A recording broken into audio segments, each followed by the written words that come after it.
D. Joining them will be Trent Murray of Rushdown Revolt, Paul Weeks of Tough Love Arena, Beloved Ulunwa of 5-4 Spiders, and Lee Woolman of Punch Planet. Thanks, Joe.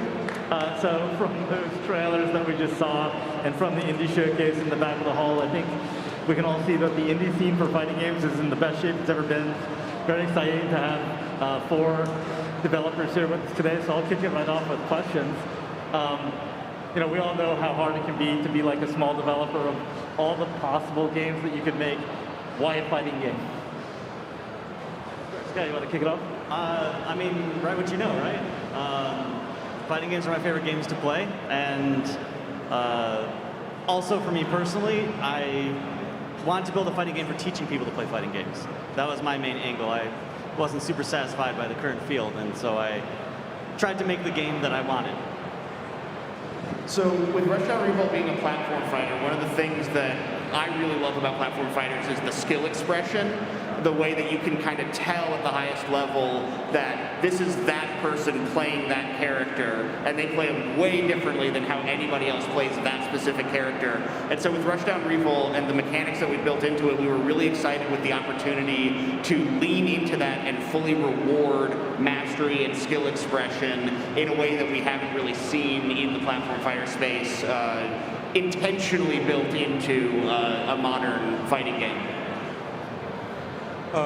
For me, I felt like creating a fighting game was just kind of the only option for me at the point when I started creating games in general. Yeah. We started off really early on, like 14 and 19, just trying to figure out what we wanted to do with our lives, because we felt like we were stuck in a place, being in a family of 12, and just not having the resources and the capabilities of a lot of other people, that we just felt like this is it. We have to decide what we want, and we wanted to make a fighting game in that moment, and it led us to this point, so it's awesome to be here.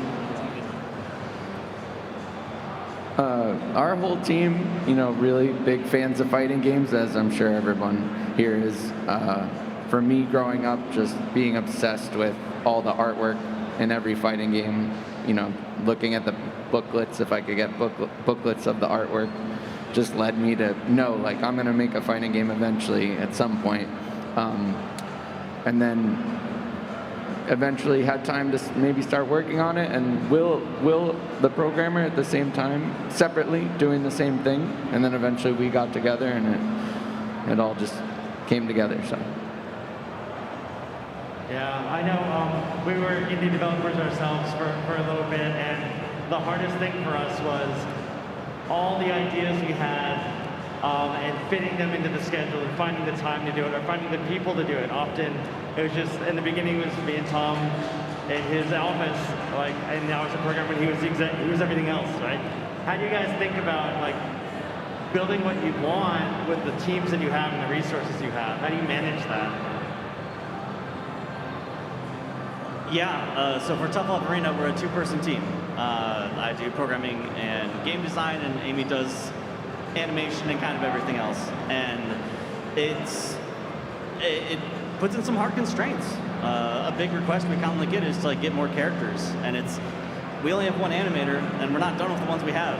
So part of why we have Echo Fighters, we have 6 characters, but it's kind of 3 with clones, is it was a cost decision of we can sort of double the roster by just changing 2 moves on each character, and they play very differently. They have very different game plans. In an ideal world, those would be 3 completely original characters, but you work with what you got. For us, we've really learned how to lean into the experience and knowledge that our community has. We as a dev team can only spend so much time seeing what else is out there, seeing what trends are popular, what people want out of a fighting game, but our community is going to tell us that. They're going to tell us what works in our game and what doesn't, and that's going to save us a lot of time in guesswork and experimentation and coding and recoding. So we really count on our community to give us the feedback, to guide us to where we can use our resources most effectively with the limitations that we have. For 5-4 Spiders, when we first started off, we had a ton of different ideas, like from a magic system to having different types of combos. From it being a platform fighter, we had so many different ideas, but we dialed it down. We had to throw a lot of stuff away to get to the system that we have right now.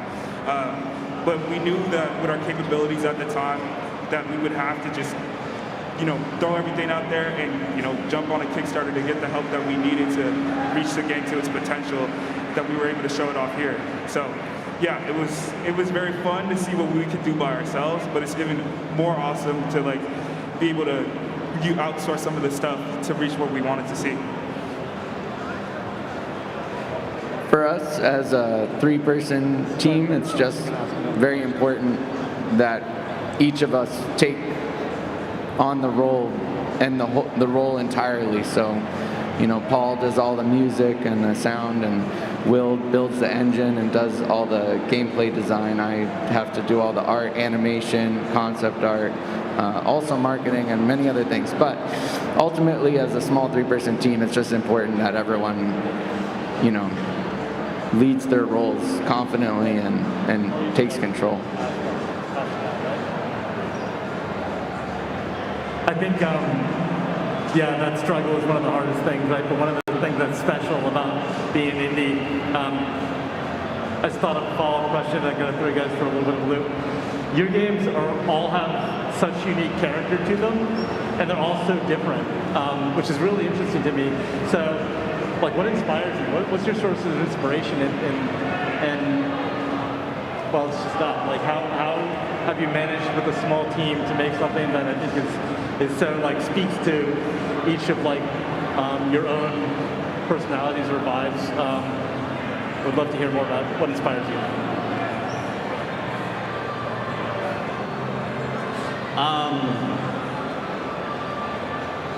I guess it's just we leaned into our strengths.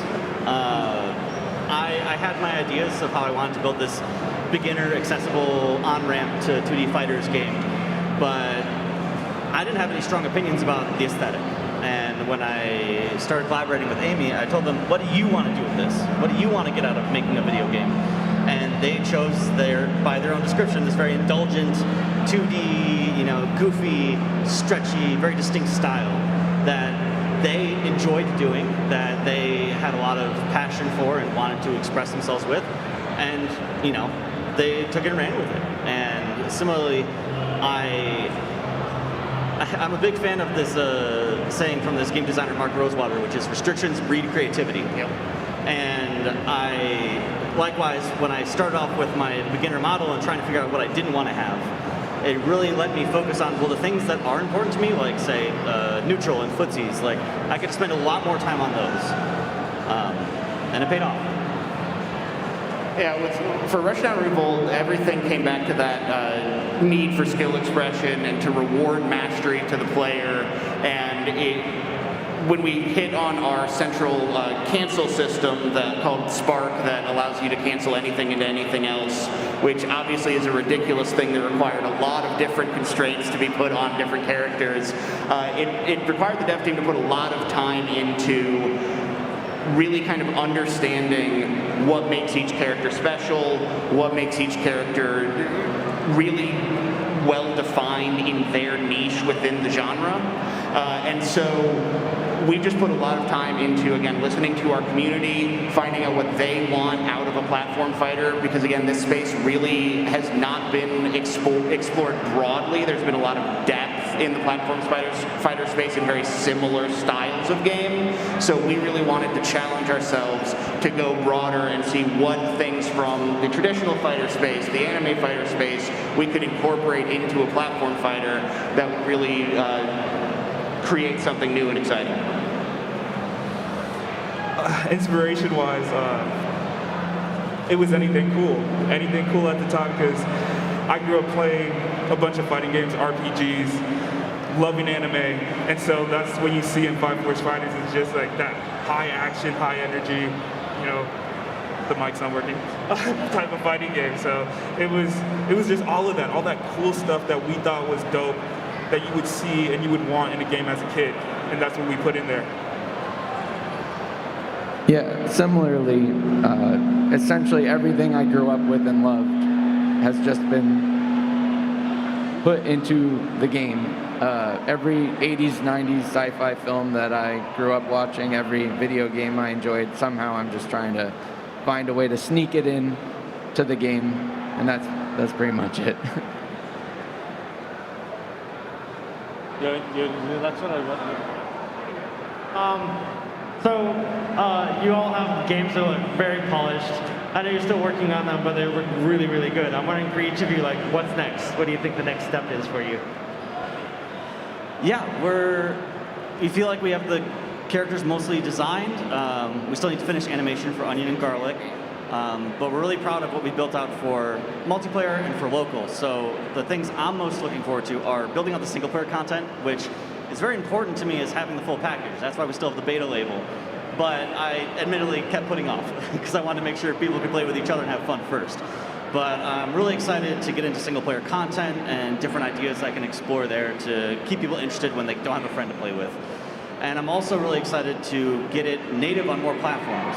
We're aimed for the browser, and we're always going to be free in the browser. That's important to me. But if I want to play the game on the New York subway, and I don't have an internet connection, I can't. It doesn't matter that I can play it on my phone if I don't have an internet connection. So we just launched on Steam like about a month or two ago, and I'm working on a similar sort of Android and iOS port. That to me will be the sort of finishing touch.